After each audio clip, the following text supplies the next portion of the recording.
informasi pertama, saudara. Polisi menangkap pria berinisial NY, seorang bapak pemilik indekos di Semarang yang memakan daging kucing milik anak indekosnya.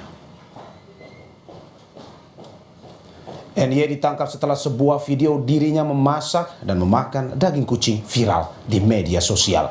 Dari hasil pemeriksaan sementara, petugas mengamankan sejumlah barang bukti dari rumah pelaku seperti penanak nasi, senjata tajam, dan potongan tulang yang diduga bagian dari bagian tubuh kucing.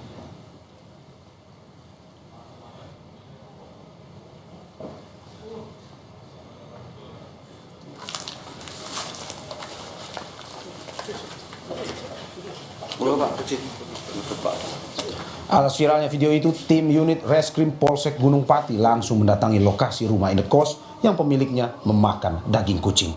Di lokasi, polisi menemukan bekas pembakaran serta sisa tulang kucing yang dibuang di saluran air. Polisi juga langsung memasang garis polisi di sekitar rumah pelaku.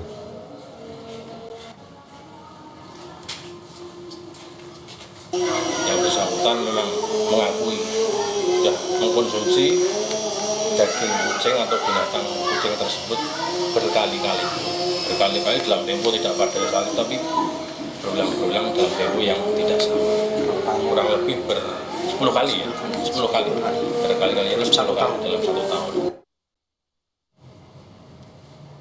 Temuan bapak indekos yang memakan daging kucing sontak menggemparkan warga sekitar. Sejumlah warga mengaku telah mengetahui aksi pelaku dari salah seorang penghuni indekos sejak tahun 2010.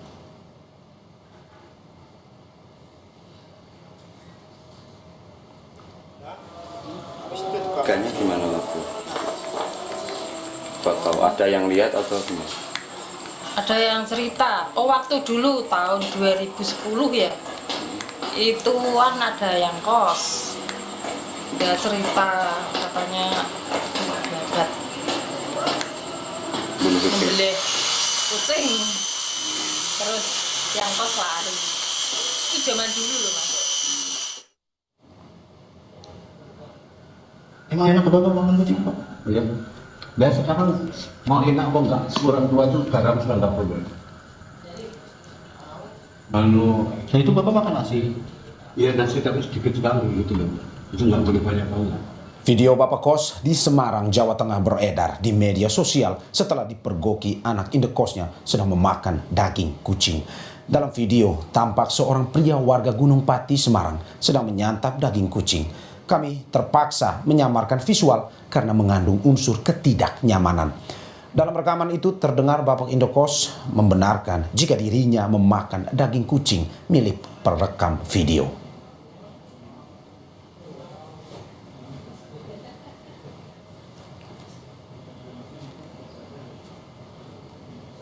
Saudara, apa yang menjadi penyebab pelaku nekat memakan daging kucing yang merupakan peliharaan anak kosnya? Sudah ada AKP Johan Widodo, Kanit Tipiter, Polrestabes Semarang. Selamat petang, Pak Johan.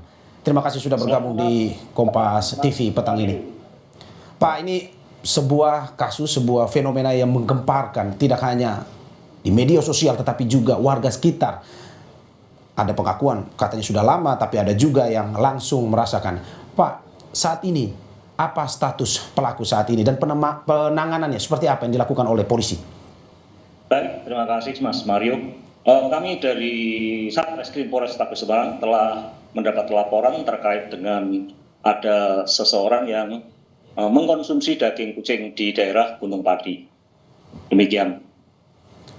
Pak, kalau dari yang kita dapatkan, status hukumnya apa sebenarnya, Pak?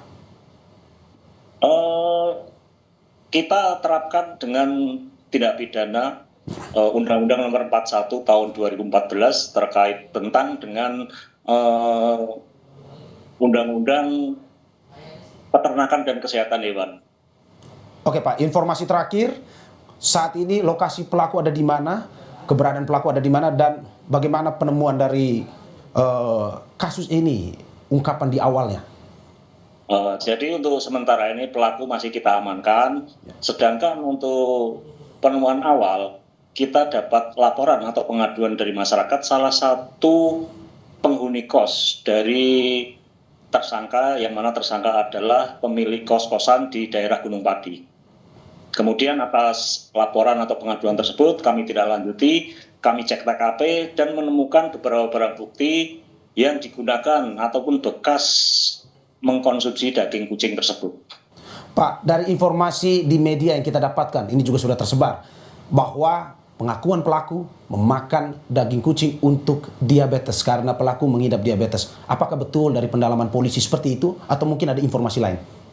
Nah, jadi untuk pemeriksaan awal memang benar dari pihak pelaku sendiri mengatakan bahwa dia ada penyakit diabetes. Namun demikian, kita juga akan mengadakan cek laborat terkait dengan penyakit tersebut. Kalau memang benar itu diabetes, nanti kita kembangkan lagi apakah yang bersangkutan itu ada kelainan jiwa atau tidak, nanti kita koordinasi dengan Rumah Sakit Jiwa di Semarang.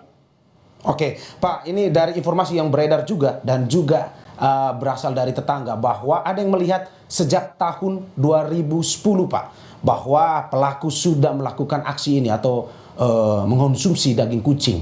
Apakah betul dari pendalaman dilakukan polisi dan apakah betul sebenarnya pelaku memberi tahu dari kesaksian ini kepada polisi? Berdasar pemeriksaan dari pelaku, memang yang bersangkutan terus terang sudah mengonsumsi daging kucing tersebut dari sejak tahun 2010 dan total kucing yang sudah dikonsumsi menurut pengakuan yang bersangkutan sekitar 10 ekor. Oke, Pak, kalau melihat dari apa yang telah dilakukan, dari bukti sendiri yang dimiliki oleh polisi, apa saja Pak yang bisa diinformasikan kepada kita? Jadi dari olah TKP yang telah penyidik lakukan di tempat kejadian perkara, kami mengamankan beberapa barang bukti, diantaranya sabit.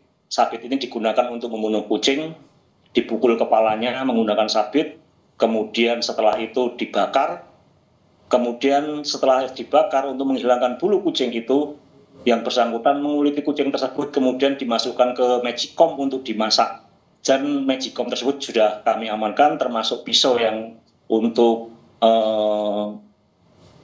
mencincang daging kucing tersebut. Demikian. Oke, Pak, dari keluarga sendiri, dari keluarga pelaku, apakah mengetahui aksi yang dilakukan sejak tahun 2010, Pak? Jadi dari pihak keluarga pelaku, terutama anaknya, memang pernah melihat bapaknya mengonsumsi daging kucing dan sempat ditegur. Pada saat ditegur, bapaknya hanya diam saja. Demikian. Oke, kalau kita melihat juga dari lamanya waktu 2010 dan juga ini adalah sebuah lokasi indekos di mana banyak orang lalu lalang dan juga tinggal di dalam situ. Apakah mungkin Pak dengan waktunya begitu lama dan aksi yang sudah dilakukan sejak lama, apakah mungkin memang sudah ada laporan sejak lama yang dilakukan kepada pihak kepolisian? Jadi untuk perbuatan pelaku sendiri baru diketahui hari Sabtu kemarin karena setiap melakukan perbuatannya pelaku selalu sembunyi-sembunyi. Kebetulan hari Sabtu kemarin ada salah satu penghuni kos yang mempunyai kucing yang dibawa sama pelaku dalam keadaan mati. Kemudian ditanyakan kepada yang bersangkutan oleh pemilik kucing dan si pelaku itu mengatakan terus terang bahwa itu kucing yang telah dibunuhnya untuk dikonsumsi. Demikian. Oke Pak, pertanyaan yang menjadi misteri ataupun keinginan ketahuan dari para masyarakat, apakah sebenarnya aksi ini bisa dijerat secara pidana dan apa, kalau bisa, apa pasal yang mungkin bisa dikenakan kepada pelaku? Ya, sudah saya katakan tadi bahwa untuk menjerat pelaku ini bisa dikenakan pasal pidana, yakni pasal 91B Undang-Undang Nomor 41 Tahun 2014 tentang peternakan dan kesehatan hewan. Selain itu kami jerat juga dengan pasal 302 KUHP. Demikian. Ya, Pak Johan, terima kasih atas apa yang telah disampaikan dan kita ikuti terus perkembangan dari kasus ini dan sudah ada di pihak kepolisian yang saat ini sedang menginvestigasi lebih mendalam terkait dengan kasus ini. Terima kasih AKP Johan Widodo atas waktunya. Saudara.